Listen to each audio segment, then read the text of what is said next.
Well, thank you, John.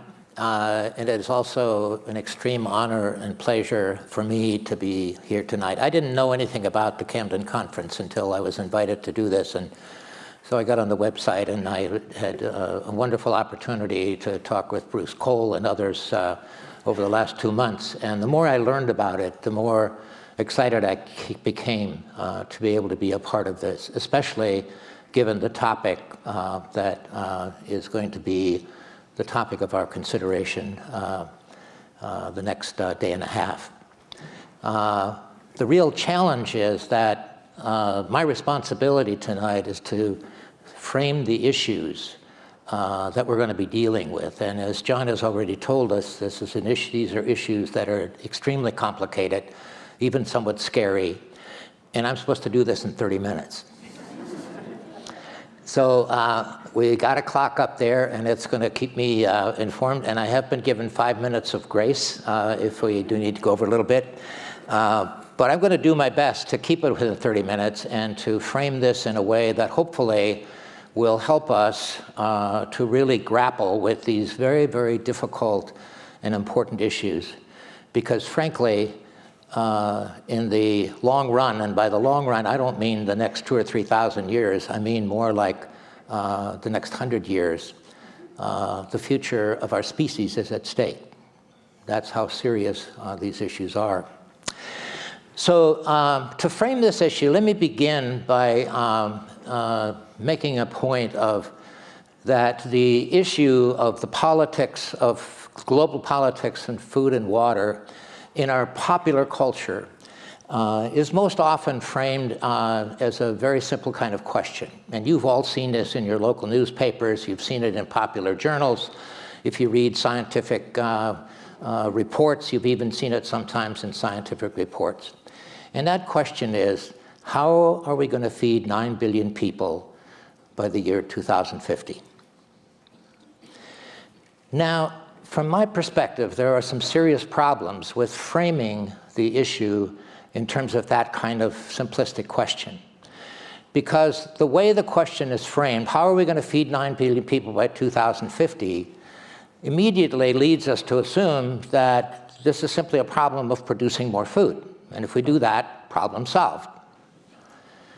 And of course, I assume, as everybody who came to this conference understands, it's not that simple a problem, and not, as John has already indicated to us. And there's a really kind of fundamental problem here in terms of how we tend to address problems in our society, because we generally tend to address problems in these kinds of reductionistic, simplistic ways. We want to get problems identified as kind of a single tactic issue, which if we just do one thing, then we'll solve the problem and it's done and we can get on with our lives, right? And as Wendell Berry pointed out in an essay which he wrote almost 40 years ago, back when he published the essay originally in the a journal for a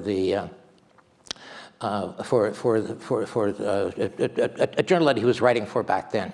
And it's a brief article that is really only about 7 pages long. And later it was collected in one of his collections of essays on the gift of good land. And the title of his essay was Solving for Pattern. And his whole point was that problems can never be solved as isolated entities, because problems are always a part of a variety of issues. And so if we're going to solve problems, we have to solve for pattern. And I can't think of anything where that insight applies to more than the problem of global food and agriculture, particularly if we frame the issue in terms of how are we going to feed 9 billion people by the year 2050. So let's, to start helping us understand this a little bit, let's take a look at some of the pattern of problems that we're dealing with when we're dealing with the problem of food security on a global scale.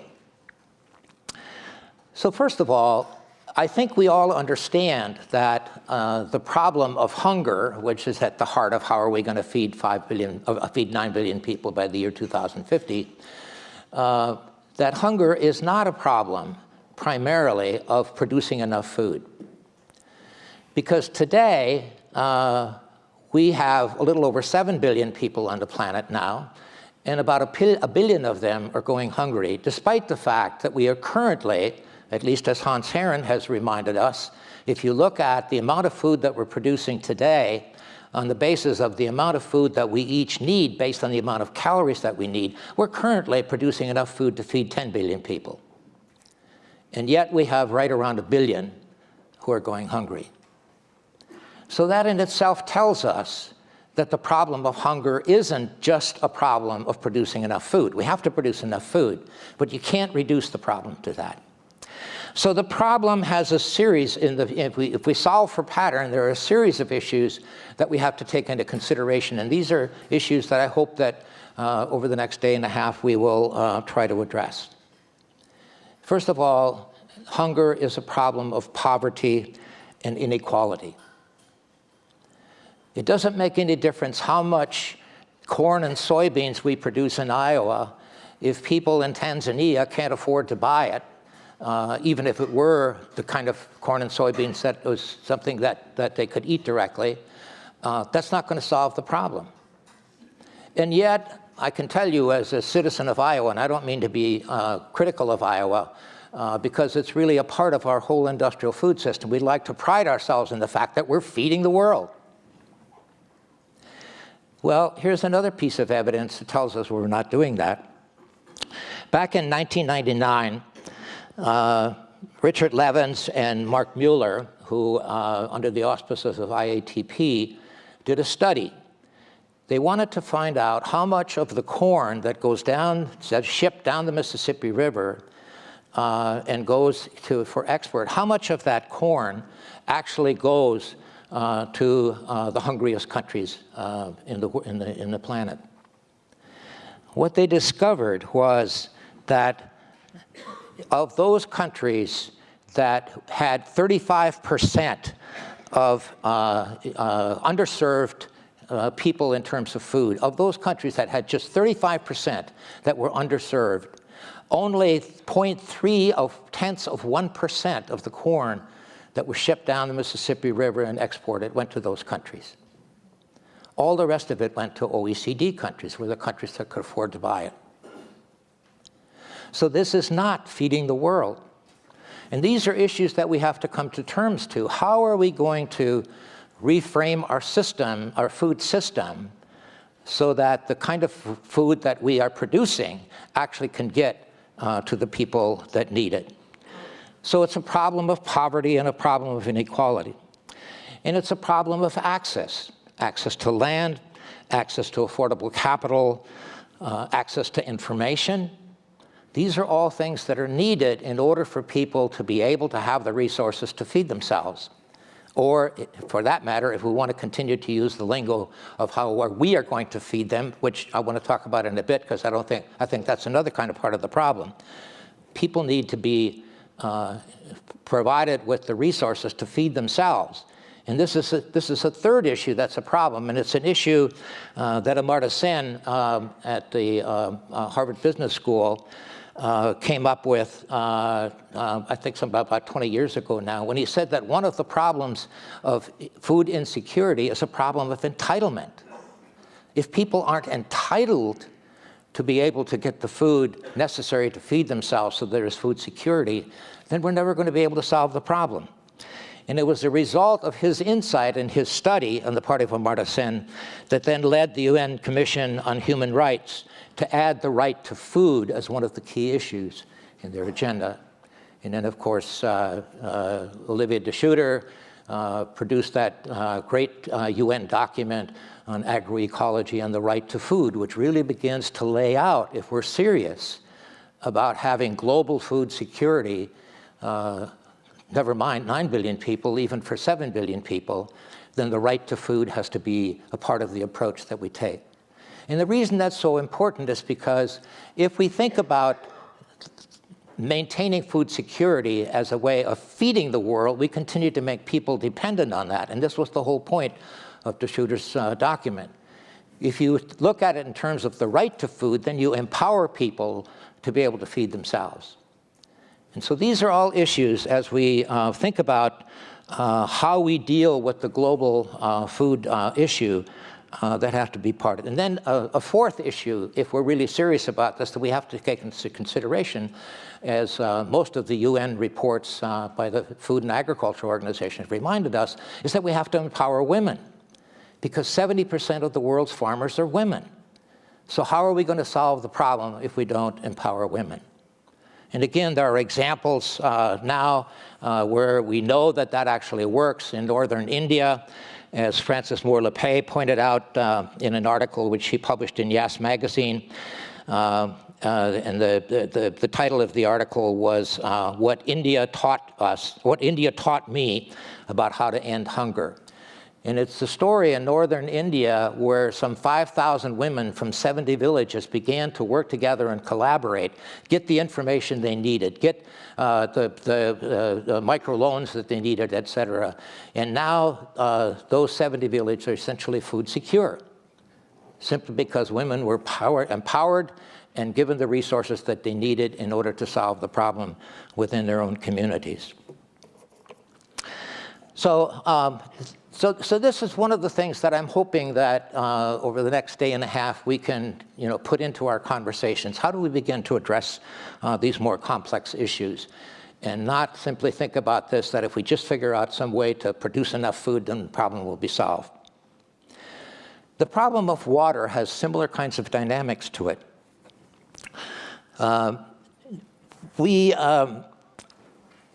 We are currently drawing down our freshwater resources all across the planet, and a number of our scholars have done the research on this and pointed this out, particularly in places like China and India, which have the major population centers.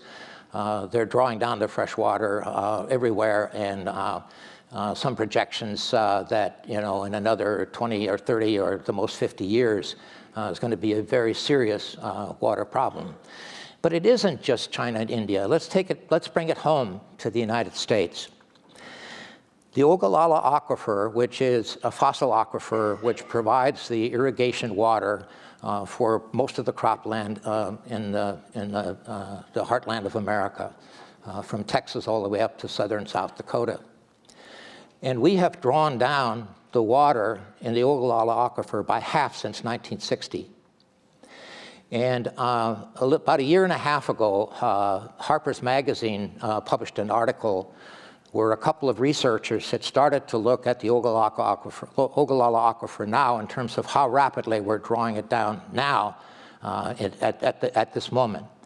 And what they discovered is that the rate that we're drawing it down now, they concluded that 20 years from now, there will no longer be any irrigation water available in the Ogallala Aquifer. And they titled their article, The Broken Heartland.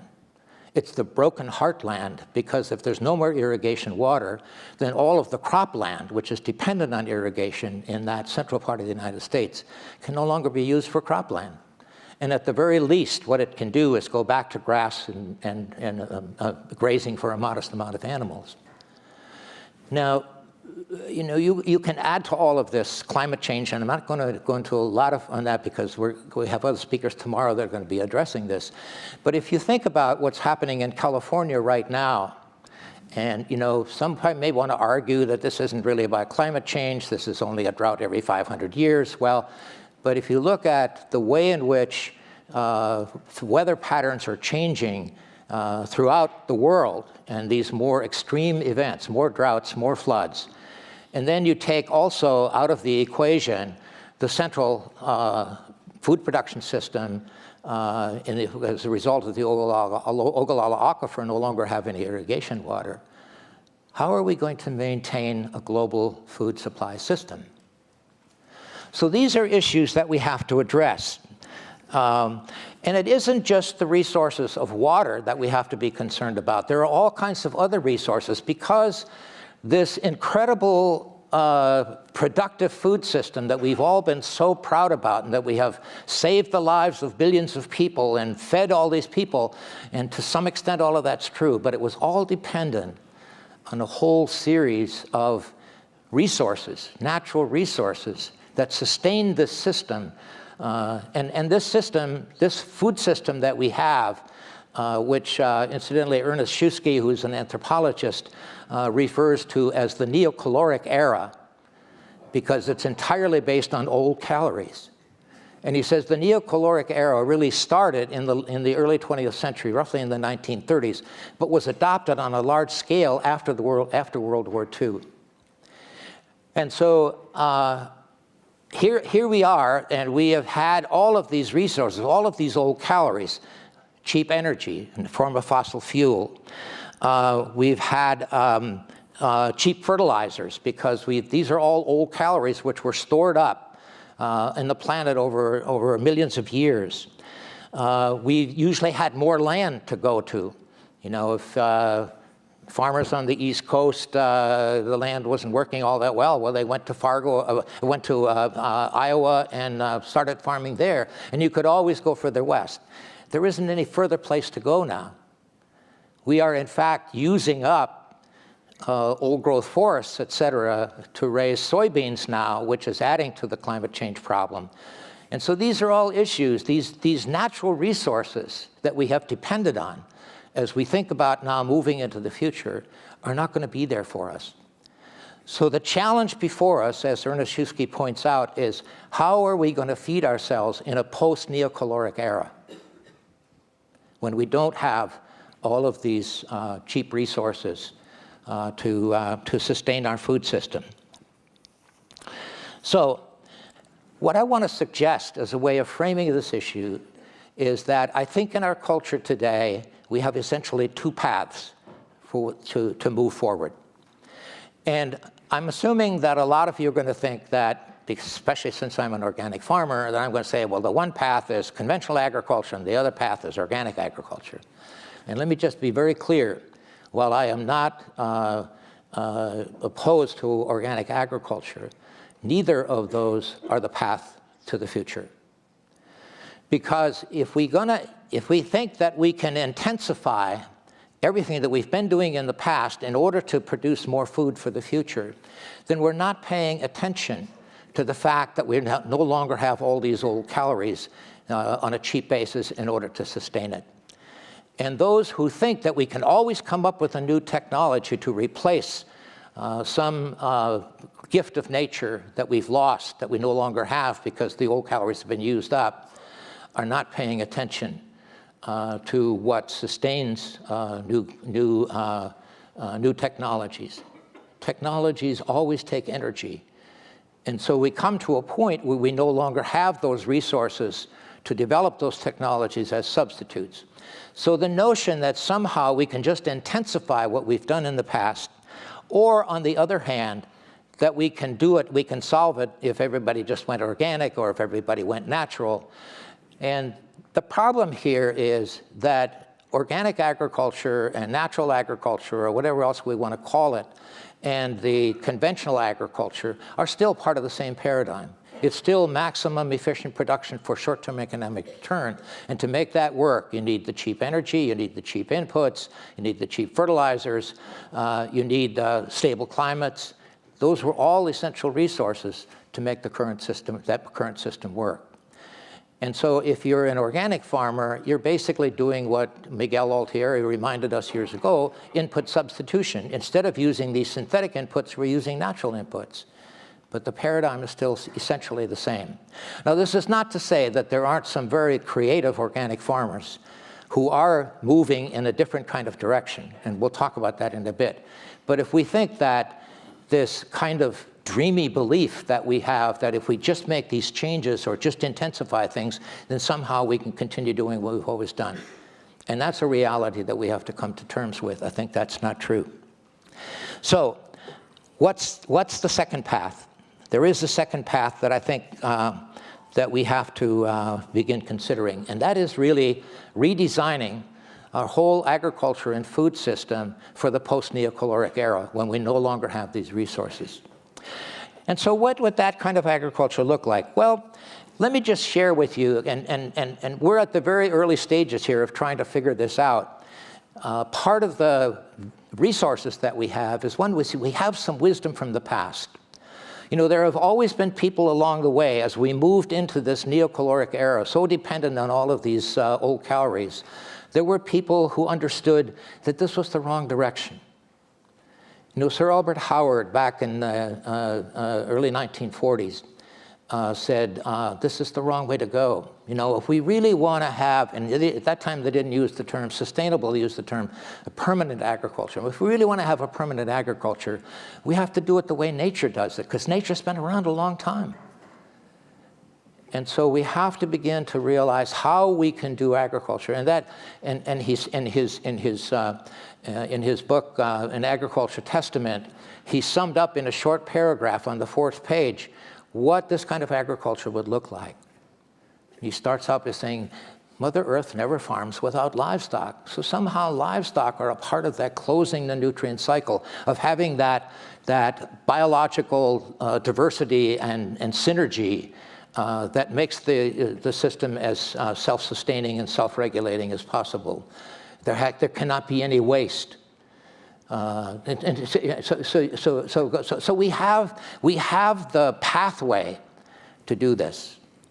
And he also reminded us that if we didn't do this, and a part of this was restoring the biological health of our soil, and that this NPK mentality, as he called the new direction of moving into the neocaloric era, the NPK mentality was in fact a form of banditry, because it was going to steal healthy soil from future generations. And that was not going to leave them with the kind of resources that we were going to need in order to face the challenges that we're talking about today. And then and it wasn't just Sir Albert Howard, there were many others along the way, and I don't have time to go into everybody, but this is basically, there is, in other words, this wisdom from the past. And if we were to take this wisdom from the past and marry it with the best science that we have from the science of ecology and evolutionary biology, then I think we could begin to develop this new post-neocaloric kind of agriculture that we're going to need on a global scale. Now, there are some, what I like to call beacons of light that are already happening, which can help us to begin to see what some of these directions might be. And again, I don't have time to go all of these, but you know, one of these is restoring the biological health of our soil. That, I think, is absolutely critical, because here's the thing, you know, if you have biologically healthy soil, the soil stores more of its natural fertility, so you don't need as many inputs in order to have produce the kind of food and the amount of food that we need to produce. And we know some ways for doing that. Right now, one of the exciting things that are happening is that the Natural Resources Conservation Service has become big advocates of cover crops. Now, you know, even a few years ago, cover crops, you know, at the Leopold Center, we actually started to do some research on cover crops about 7 years ago, and everybody said, why are you guys spending money on this? What farmer's ever going to buy equipment and seed to plant a crop they're never going to harvest? Nobody's going to do that. But then what the research started to show was that when you plant a cover crop is a mixture of different kinds of seeds, some of which are legumes, some of which are radishes, some of which are peas, and it's this mixture, and this luscious green growth begins to happen. And if you're like a typical corn soybean farmer, monoculture farmer, there is equipment that you can do where you can go into your cornfield and plant your seeds, or even fly them in and broadcast them in for the cover crop. So by the time your corn is ready to harvest, the cover crop is already 6 or 8 inches tall. And then instead of the fields of corn and soybeans only being green about 3 or 4 months out of the year, it's more like 7 or 8 or 9 months out of the year. That sequesters more carbon. But here's what it does for the soil. It begins to open the soil. It returns some green manure to the soil. It provides the other benefits to the soil, creates a habitat for the soil microbes to function. And so one of the things that farmers are now discovering, that if they plant cover crops consistently for 6 to 7 years, they can reduce their fertilizer and pesticide input by 70% and still maintain the same yield. We now have even some large farmers, monoculture farmers, who raise corn and soybeans in Iowa, who are now raising cover crops. And here's the other thing. When farmers raise cover crops in their fields for that length of time, it restores the biological health to a point where if you don't do this, if you do a typical kind of conventional operation in your soil, our soils now only absorb about a ½ inch of water because there's not the porousness in the soil from the life of the microbes, et cetera, which provide the healthy soil. Once you plant cover crops for 6 or 7 years, the health of the soil is restored to a point where it absorbs over 8 inches of water an hour. Now, if you think about a future where we're going to have more droughts and more floods, and your soil is absorbing 8 inches of rainfall instead of a ½ inch, there's more water stored in the soil, which is going to be there during drought periods. There's not going to be as much flooding because the soil goes into the water. Some of it actually is going to dribble back into the fossil aquifers, like the Ogallala Aquifer. Now, that's not to say that cover crops are the ultimate answer. I think that cover crops are, in fact, a kind of transition to begin to move us into a new kind of biology for agriculture, which is the direction that we have to move in. We also know that perennials are much more efficient and effective in terms of the kind of challenges we're talking about than annuals. And ever since the beginning of the Neolithic period, 10,000 years ago, we were primarily focused on annuals. But we're now discovering some farmers in the global south who are, in fact, inheriting land that has been depleted to a great extent because of the kind of destroying of forests, et cetera, who now, and Yvette Perfecto has written about this a lot in her book, Nature's Matrix, where some of these farmers are now going into agroforestry and planting perennial trees, which produce enormous amounts of food. And it restores the biological health of the soil, and it begins to have a system that is much more self-regulating and self-renewing. And then Wes Jackson, of course, at the Land Institute has been, over the last 30 years, been doing research on the development of perennial grains, perennial wheat, perennial sorghum, perennial rice. And for a long time, he was considered to be crazy because nobody could do that. Plants would never produce as much seed if they're going to invest so much in soil, because perennial plants have a root system that goes 15 to 18 feet into the soil. And if you have plants putting all their energy into that, they're never going to put it into seed. Well, Wes is a geneticist, and he felt that biology was more complex than that. And he's now proven that it's true. But we still got a ways to go. It's going to take probably another 20 years or so before we continue to have that selection process for perennials. But there is already a perennial wheat called Carenza. And the flour from that wheat has a nutrient value which is much higher than the flour from annual crops. And we do have a group of farmers in Minnesota this fall, as I understand it, who have now planted Carenza on some small acres to experiment it and test it out. So these are the kinds of issues, the kinds of beacons of light that we have. This doesn't mean that every place in the world can grow perennial grains or even perennial tree crops, but they will need to be places. Perennial tree crops certainly would be probably more productive out here on the East Coast than the perennial grains, which will probably be more productive in the Midwest. So there are a lot of other things that we can, and maybe in the Q&A we can talk about some of these, but these are some of the kinds of things that are already beginning to happen, which shine some light on the kind of future directions that our post-neocaloric agriculture needs to take.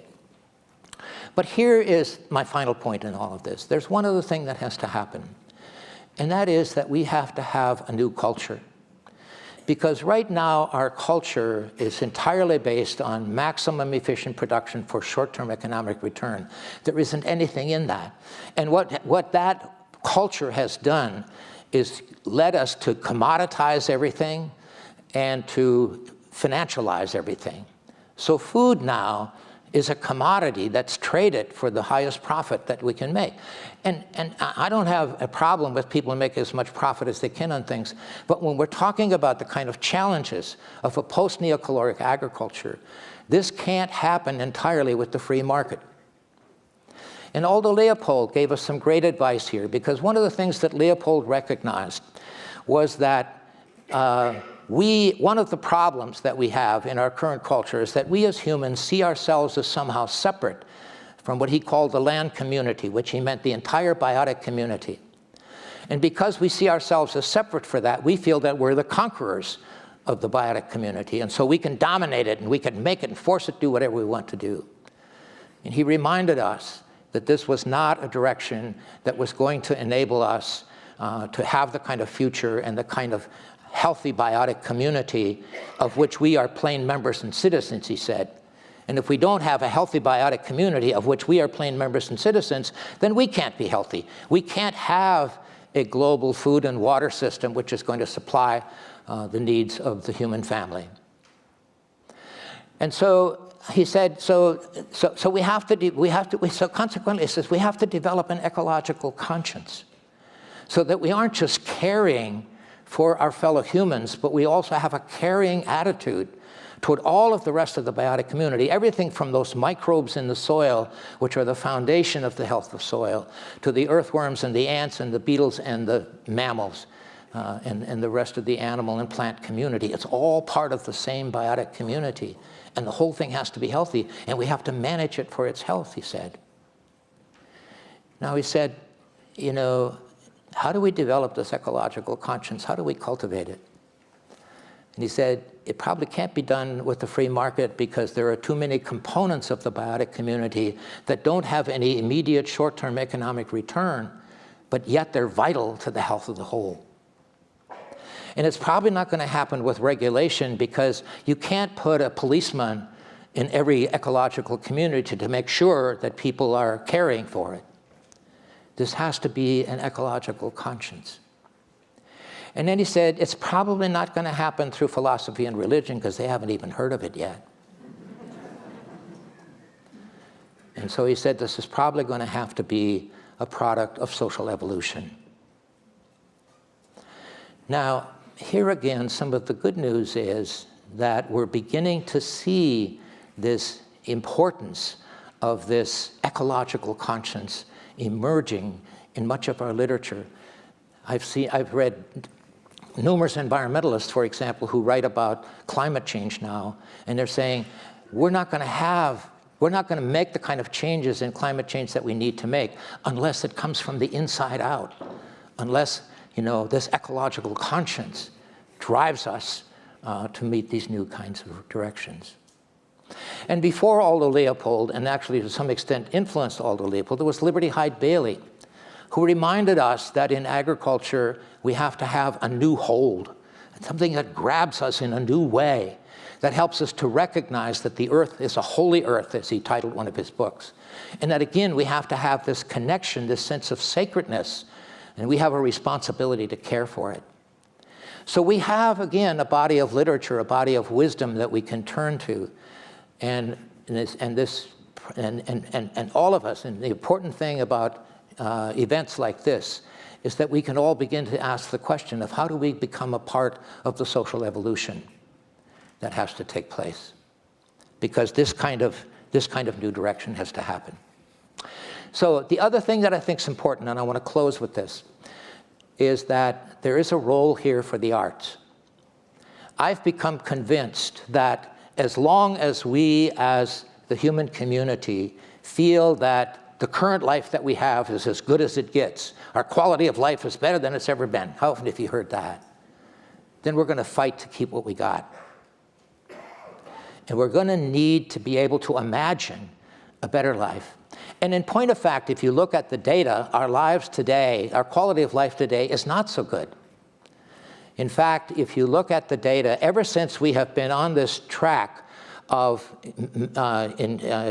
intensive consumption, what some of our business leaders back in the 1930s called the gospel of consumption, that the more we consume, the better quality of life we're going to have. Well, what we've discovered actually since the 1960s and 70s, when our rate of consumption went up so dramatically, all of our quality of life indicators actually went down. Our rate of anxiety is higher, our rate of depression is higher, our rates of suicide is higher. So life's not that good. And the artists could help us imagine a better life than we have today. And that could be part of that social evolution, which moves us into a caring attitude for the health of the land, the health of the whole. And again, as Aldo Leopold reminded us, land health, the health of this biotic community, is the capacity of the land for self-renewal. It renews itself. That's the kind of future that we have to develop and look for. So just a couple of examples in terms of the power which the arts can have, and John mentioned earlier the Symphony of Soil, which Deborah Gunz Garcia put together. She spent 4 years putting this documentary together.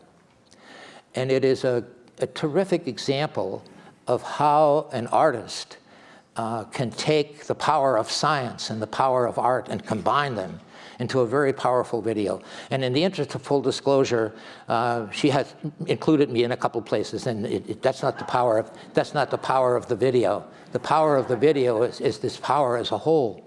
And I have to tell you that I don't know anybody that could see that documentary and still think that soil is just dirt. And I have been to audiences where people have seen this video, and there's hardly a dry eye in the house, because people become aware of how important the soil is, how long it's taken for us to achieve for nature to develop this reserves of soil, and how rapidly we're destroying it now, and how we could take care of it. And you come out of that documentary with a different attitude about soil. The other example which I want to give you in terms of the power of the arts is Kathleen Dean Moore, who's a friend of mine, and she's the head of the philosophy department at Oregon State University.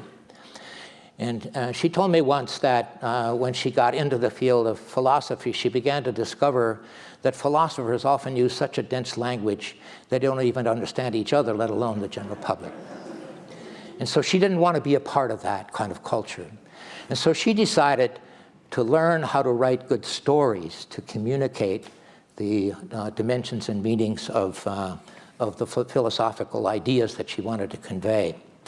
And in her book, The Pine Island Paradox, at one point where she has a chapter where she talks about some of the environmental issues that we're dealing with, and how philosophy needs to get behind this to help us to develop a different kind of culture, a different kind of world that's more self-renewing and self-regulating.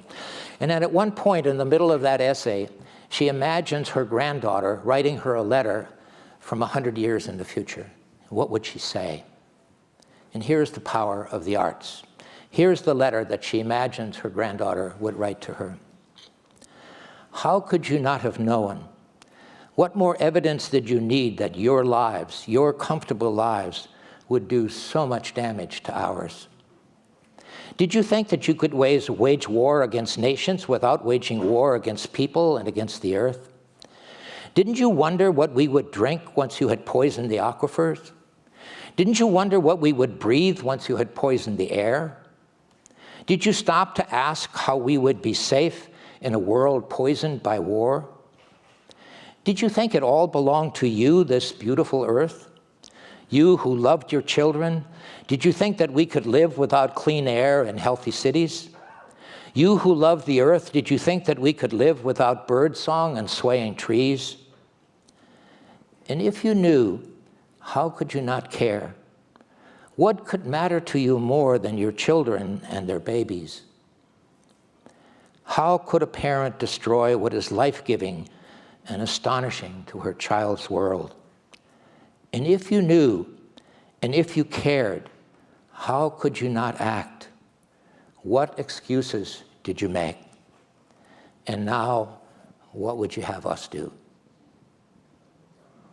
The power of the arts. Thank you.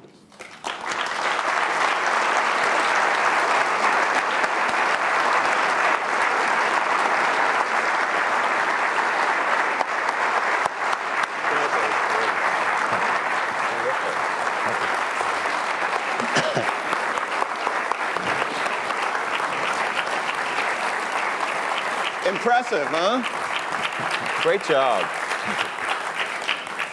In a moment, we're going to dive into questions and answers, but before then, just a couple of housekeeping items.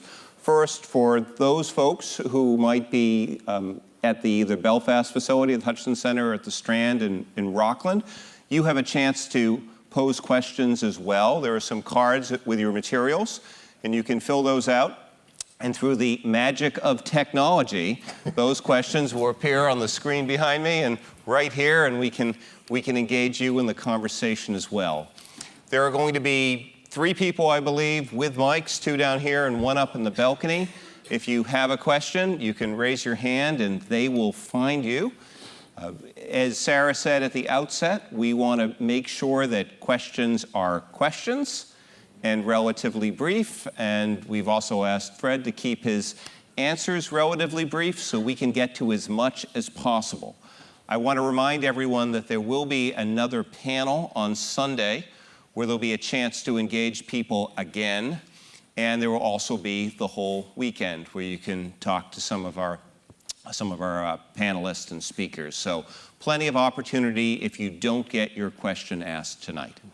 And also, let me also say that I'm going to be around to the end of the conference, and if there are some longer conversations you're going to have, we'll find a place to have a beer or something, and we'll go into more detail. Great.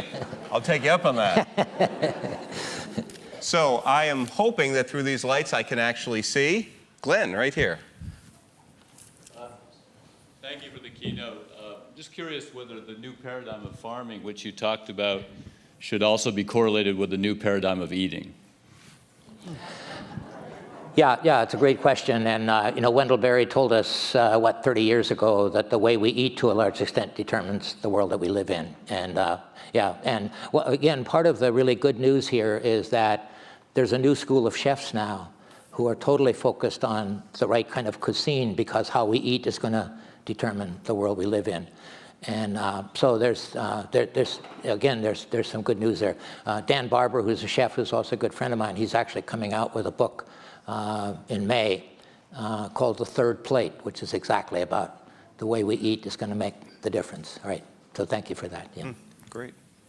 Other questions? Yes, back here.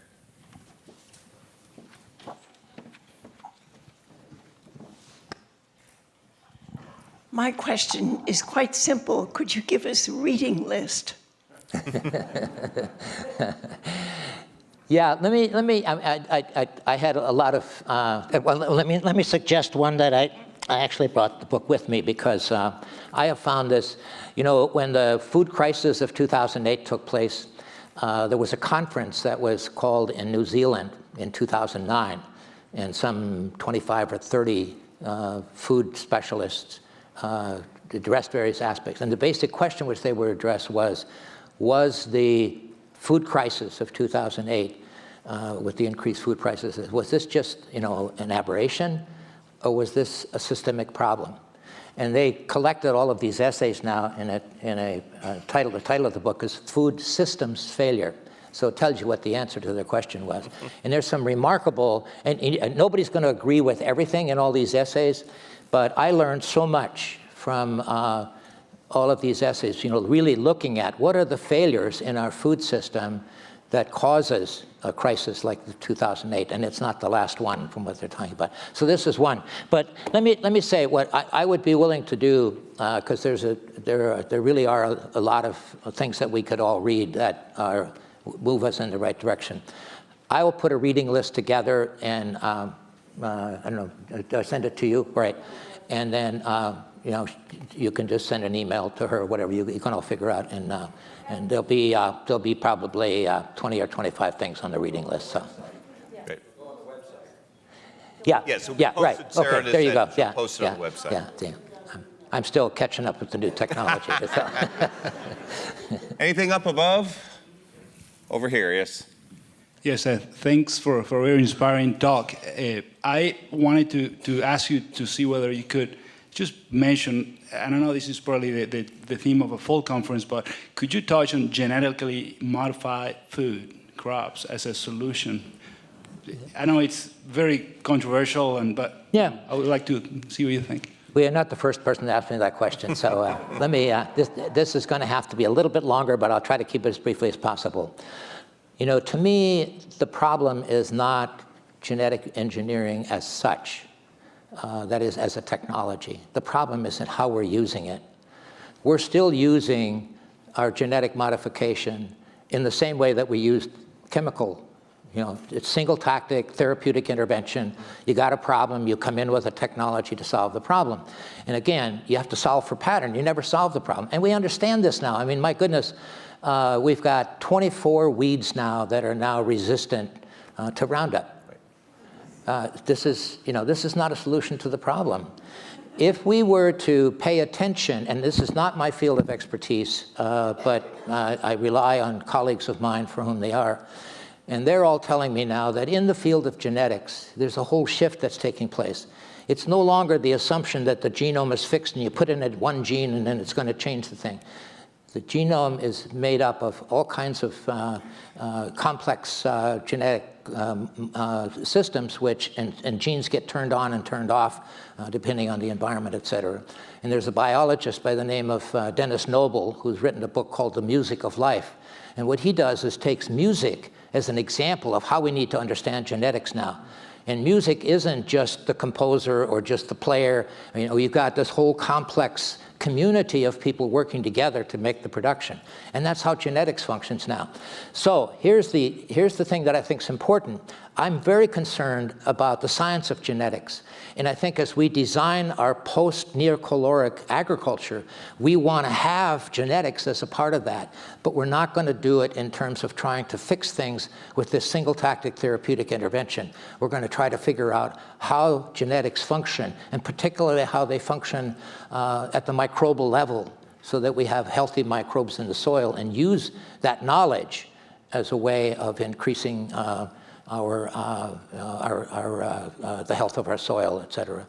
So I don't think that we want to say all genetics are bad. That's what we want to do is see how do we use this correctly as a part of the systems biology that is the direction we need to move in now. That's great. Mike one.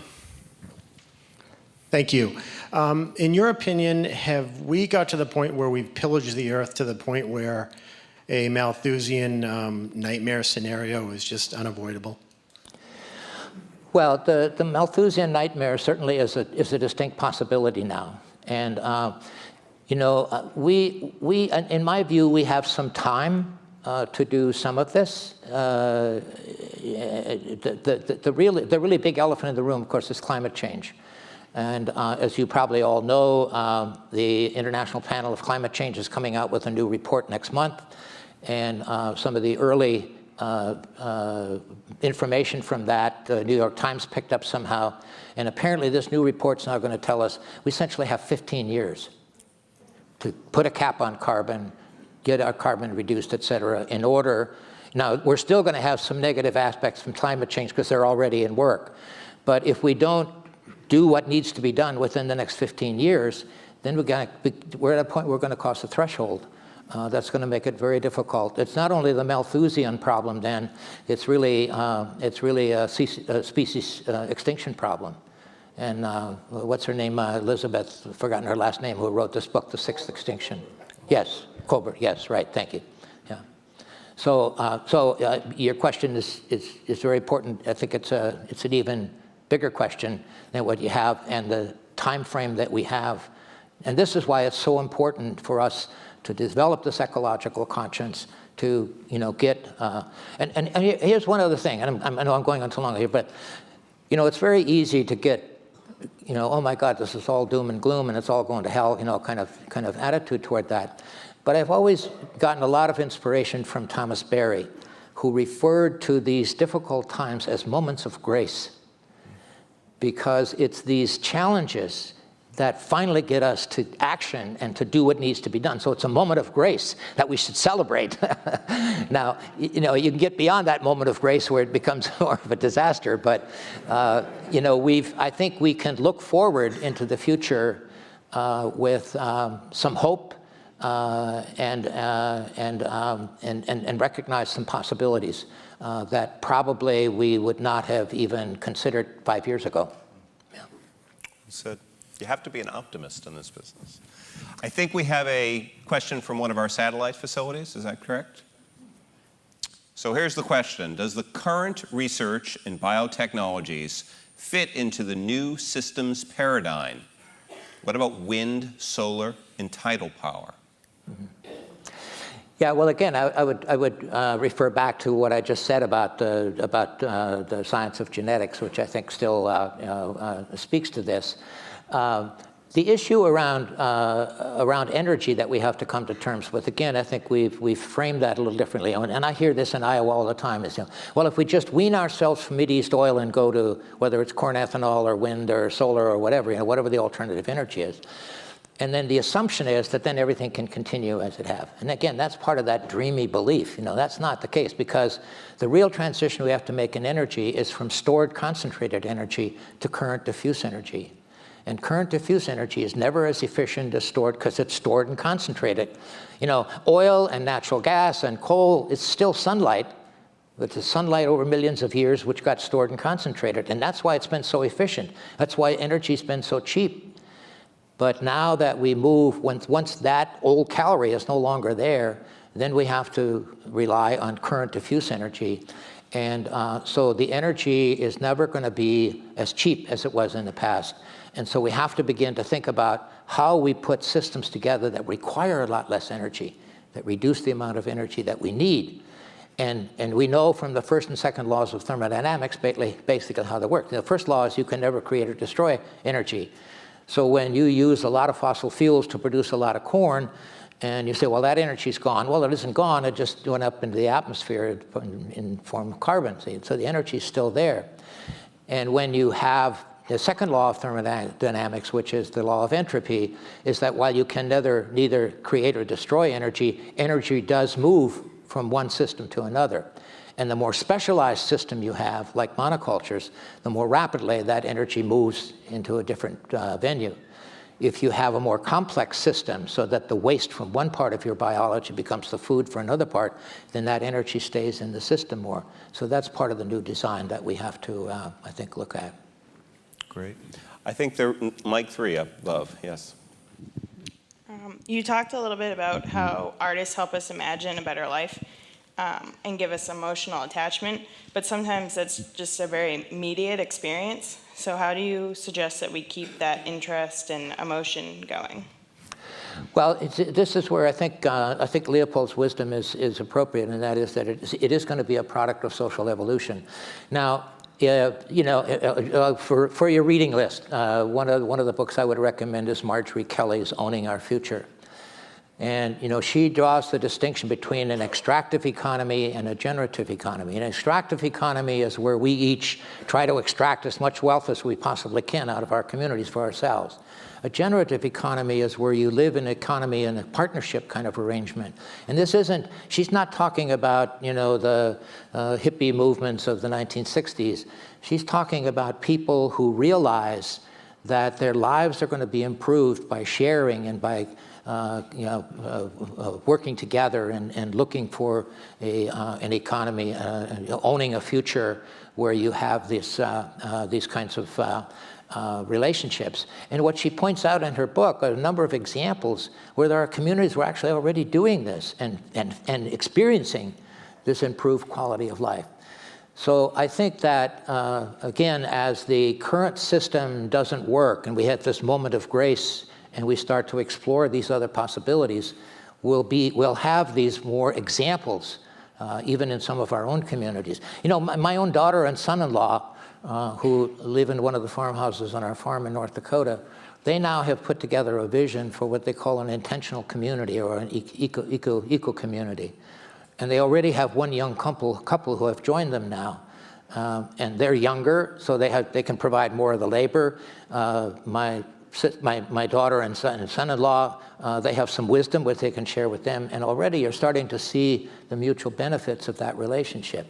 So I think these are some things that that we need to think about in our own communities, in our own lives, and watch it emerge, watch it evolve, and enjoy it.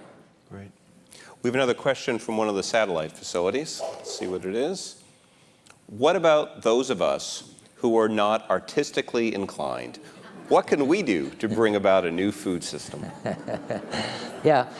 Well, for one thing is link up with some artists who do. and I don't really mean this as a funny. Let me just give you a really quick example in my own experience. We have an English teacher at Iowa State University. Iowa State University is a land-grant university. You would not expect that to be a place where artists are coming to this fore, right? But here is this woman who's an English teacher. Her name is Mary Swander. And about 5 or 6 years ago, the assignment which she gave to her students was to go out into the communities of Iowa and talk to farmers and get their farmer stories in their own words. And she made it very clear, not just organic farmers, not just conventional farmers, et cetera, not just CSA farmers, but the whole diversity of farmers, and get their stories. So the students went out and got these stories in the farmers' own words, and then they went together, and she worked with them to write a play as a reader's theater. And everything in that play are the stories in the farmers' own words that they put it together. Well, then they had a wildlife conference, and so the students presented this play as a reader's theater, and I attended it. And I have to tell you, I was so moved by this artistic talent of taking the farmers' own words and expressing them in a pattern that told a story about agriculture in Iowa. And so I went up to Mary afterwards, and I said, so what are you going to do with this? And she said, what do you mean what I'm going to do? The class is over. I said, no, you can't do this. You've got to take this out into the community. And she said, well, I don't have the money in my budget to do that. I said, okay, we'll give you a grant of $500. Take it to at least one community, and let's see what happens. And that has now started. She's now published that into a book. It's called Farmscape, so if somebody want to buy it, it's a paperback. But I've attended community after community and what she does, she goes into a community and she makes a commitment to spend 3 days with them. The community has to decide who the readers are going to be to play the roles of the farmers in the Reader's Theater. And then she has rehearsals with them, and then on the last evening, it's open to the public. And it's open and free of charge. But there's, like a church, there's an offering plate, so if you want to give a free will offering, you can. And ever since she's done this, at every place where she does this, people are so moved that she gets enough money to take it to the next community. And it's now created a whole movement that we're calling the Ag Arts, which is actually going national now. So I'm sorry, it's such a long answer to the question, but the answer to the question is, just because you're not an artist, there is a hunger among artists to do these kinds of things. And there isn't anything in the Ag Arts movement that I've ever done where I say, oh, we got to make this happen now. It's always, oh, how are we going to follow up on this one? And it's so there is a hunger for that and an interest in it. So even if you're not an artist, connect up with people who have that skill, and you're going to find some people who are very excited about being a part of this because they're looking for opportunities to express their skills in the benefit of the community. Great. I think there was mic 2 in the back. Is that correct? Over there. Yeah. It's moved over. Thank you. Could you speak to the other ingredient for a new paradigm, which would be how health is a part of it? Yeah. Yes, thank you for that. I actually had that in my notes, and then I was running out of time.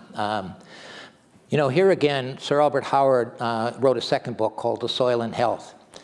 And he did this based not on peer-reviewed science, he did it based on his observations. He said that you can't have healthy humans unless you have healthy soil that produce healthy plants and healthy animals. And part of his observation that led him to that is, he had this research farm, and they were using oxen back then for part of the traction power for agriculture. And so he had a fence around his research farm, and his oxen were inside the fence. And this was a time when hoof and mouth disease was still a big problem. And so oxen that other people had that were on the outside of the fence. And he said they would often rub noses across the fence, and yet his oxen never, ever got hoof and mouth disease. And he attributed the fact that the healthy soil that he had was providing his oxen with the healthy food, which built their natural immunities to a point where they never got sick. Now, if you look at our current health system, we're currently spending 18% of our GDP on health, and it continues to go up. And some physicians I've talked to are telling me now that they think it's projected to go to 25% by the year 2050. And at that point, it becomes dysfunctional. So we have to begin to think about how are we going to maintain health. What we have today is really not health care, but sickness care. And so how do we begin, and part of that is going to be the health of soil, it's going to be the health of our food. And there are some physicians now, there's a physician in New Jersey, his name is Ron Weiss, and he has started a private practice, And his whole approach as a healthcare professional is to put his patients on diets. And he actually has a farm of 240 acres where he raises a lot of the food that his patients are going to need for diets. And the results, is what he's reporting anyway, have been phenomenal in terms of how people have been able to overcome sicknesses and to remain healthy, especially, which is his major goal.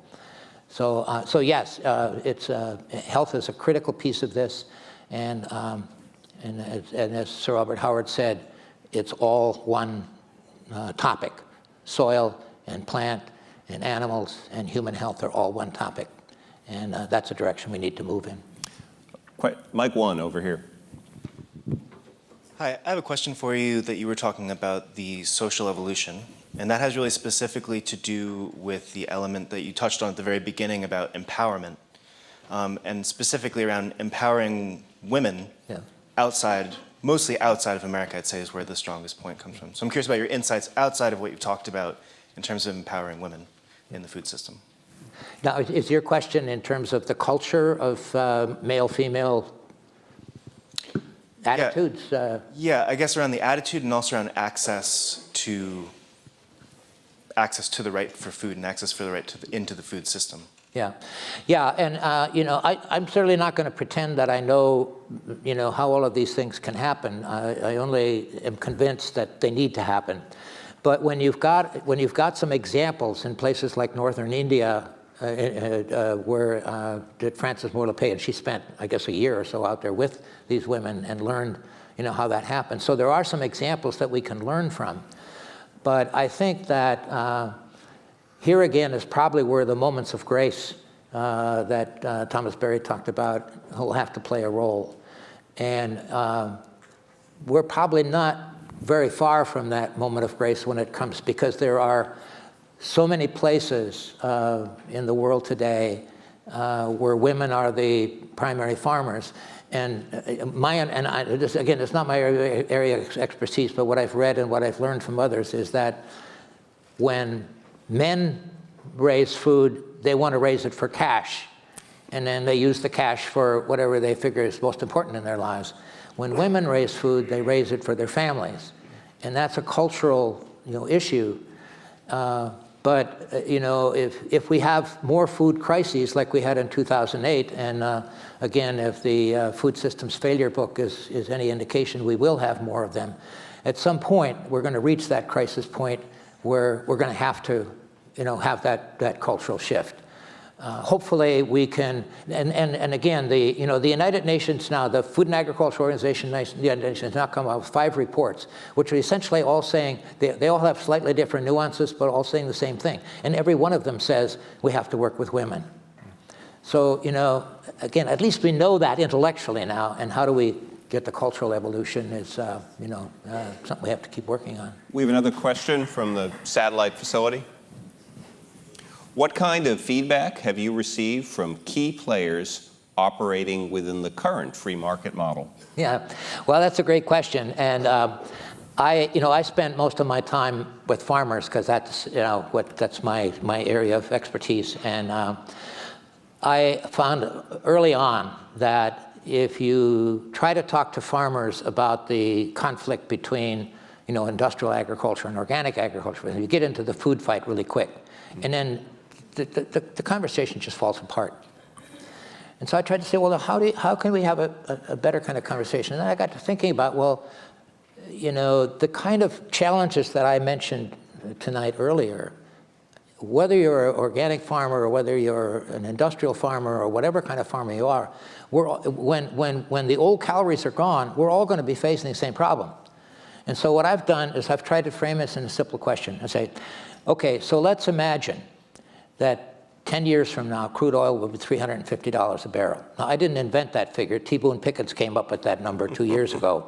He said that we should expect that 10 years from now, crude oil. Now, that was before, with the hydraulic fracking, we got more oil now, and which, we all know there's a whole series of other problems connected with that. But nevertheless, so let's say it's not 10 years. Let's say it's even 20 years. But let's stick with the 10 years. Even 20 years is not a long time to make the kind of change we're talking. So let's assume that 10 years from now, crude oil will be $350 a barrel, that fertilizers will be 5 times as expensive as they are now, because we now only have 4 countries that still have rock phosphate reserves. We only have 4 countries that still have potash reserves. And we're drawing down those reserves very rapidly. So at some point, so in 10 years from now, very easily be 5 times what it is. And let's assume we only have half the amount of fresh water, because we have things like the Oglala aquifer that I mentioned, and that we have twice the number of severe weather events because of climate change. Can you still do what you're doing now as a farmer? And I have yet to find a single farmer who says, oh yeah, it's not going to be a problem. And whether you're an organic farmer or a conventional farmer, everybody says, oh, wait a minute, you know. And then you can start to have a conversation. And you can begin to address, okay, you know, and I also have to say, I can't continue doing on my farm in North Dakota what I'm doing now when crude oil is $350 a barrel, even though I'm not buying any fertilizers, et cetera. It's still, the cost of that is going to become prohibitive. So I have to find some new ways of designing my farm for this post-neocaloric era in order to make it work. And then I found you can have a meaningful conversation, even over beer, when you can always have meaningful conversations over beer. We're going to take only 2 more questions. I hope they're quick questions and quick answers, because we're running a little late. So we'll start up with number 3 up here. I'm not sure if this is going to be a quick question or a quick answer. And with respect to Sarah Miller, it's more of an interjection, but it's following on the last 2 questions in a sense. What is the role of capitalism in this paradigmatic shift? It seems that when corporations are beholden to stockholders and not to the people, that it doesn't seem possible that capitalism can continue to hold together. Okay, well, let me try to give you a quick short answer. And again, it was something that I left out of my talk because I was getting over the 30 minutes. So, but here are 2 capitalists that you're going to want to pay attention to. One is Jeremy Grantham, who is an investment counselor, one of our leading investment counselors in the country. And in April of 2011, he he does a regular newsletter, and he wrote this newsletter, the title of which was Time to Wake Up, the Era of Unlimited Natural Resources and Cheap Prices is Over Forever. And his whole message to people who want to make money on their money is they can't do it if they do it the way capitalism has functioned in the past. In other words, you try to find cheap materials, find ways to add value to that, and then keep the money, you know, from your investment in that. That's not going to work in the future, he said. And he even mentions that in the future, we need to start thinking about investing in soil.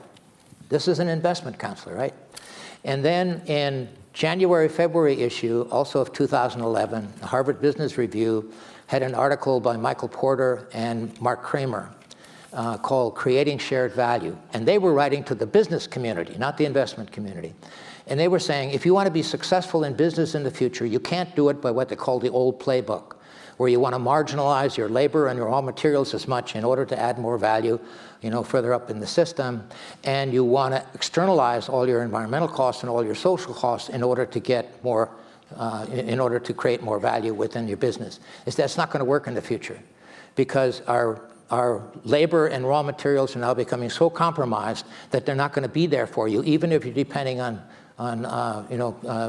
exporting or importing them from other countries. And that our natural capital and our social capital is now so compromised that it's going to come back into your business to harm.